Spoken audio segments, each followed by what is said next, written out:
সালামু আলাইকুম, this is Simon again from men's crowd. আজকে আপনাদেরকে আমরা একনি স্কিন কেয়ার ট্রিটমেন্টের ব্যাপারে কিছু ইনফরমেশন দিচ্ছি। প্রোপিওনি ব্যাকটেরিয়াম একনিস নামের যেই ধরনের ব্যাকটেরিয়া আছে, ওই ব্যাকটেরিয়ার সংক্রমণে কিন্তু আমাদের একনি হয়ে থাকে। একনি হলে আপনাকে যেটা করতে হবে, সেলুনে এসে আপনাকে প্রপার একনি ট্রিটমেন্টটা নিতে হবে এবং বাসায় তা মেনটেন করতে হবে। আজকে আপনাদেরকে আমরা এই ভিডিওর মাধ্যমে দেখাবো একনি ট্রিটমেন্টের বিফোর অ্যান্ড আফটার রেজাল্ট। চলুন শুরু করি আমাদের আজকের ভিডিও।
ভিউয়ার্স, দেখতেই পেলেন আজকে আমাদের acne facial treatment after result.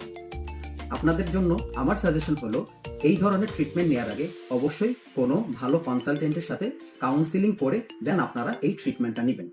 সবাই ভালো থাকবেন, সুস্থ থাকবেন। দেখা হবে আবার অন্য কোনো ভিডিওতে।